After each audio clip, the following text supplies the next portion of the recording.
Another option that's actually available to us that we could potentially do once we've gained access to a system is attempt to elevate our privileges, or the process of privilege escalation. And basically what this addresses is the issue of potentially hacking a system but only gaining access at a user or guest level, which really limits our ability to continue the hacking process and move forward in the methodology. So essentially, we're going to need elevated privileges to move forward with that attack and do a full compromise of the system, and potentially even compromise of other systems based on that privilege escalation.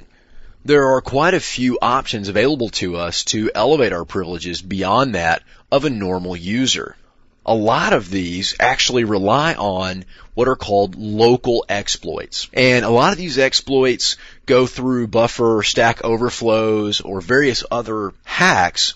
But the key point here is that a lot of security administrators and systems administrators really play down the criticality of local system exploits. And the reason for that is because you actually have to be on the system to utilize those. So what you will find is during the patch review or security review of system, very often people will kind of toss off to the side these local exploits and these local vulnerabilities and just say, we won't worry about those, we'll patch the remote vulnerabilities. And although those are important as well, any user or any hacker that gains any level of permissions on that system can utilize those local privilege escalation exploits and vulnerabilities to leverage a higher level of permission on that system. So there are a lot of different options available to us, and there are actually a lot of common tools out there that can do that for us. Probably a good 50% of the vulnerabilities that are released publicly about the Unix, Linux, and BSD operating systems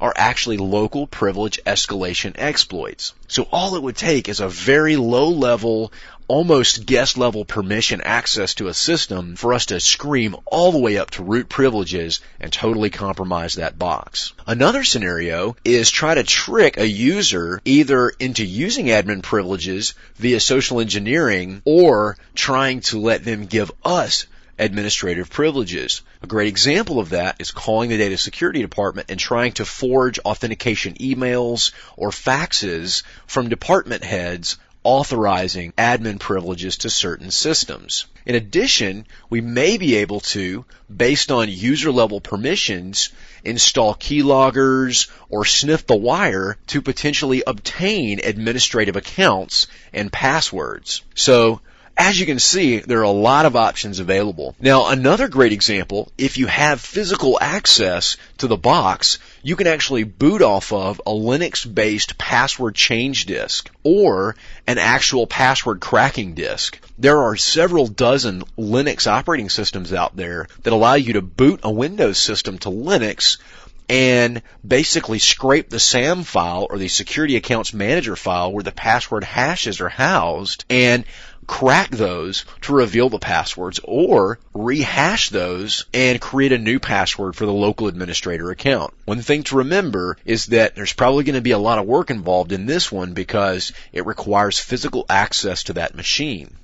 I've also seen scenarios where a user or a hacker will gain access to the system and load what's called a virtual drive or a RAM drive, which is essentially a disk that exists only in memory. And this particular scenario that I'm talking about allowed the attacker to upload the SAM file to the RAM disk and install password cracking software such as John or Loftcrack into that particular RAM disk. So the great thing about this is standard systems administrators would never know because the software is installed in a place that's unviewable by any type of software management utilities. So once the password's cracked, that user has admin access to that system. So as you can see, there are a lot of options available to us for privilege escalation, and it's probably one of the first steps we're going to take once we gain access to a system, assuming we don't do so through system or root privileges by default.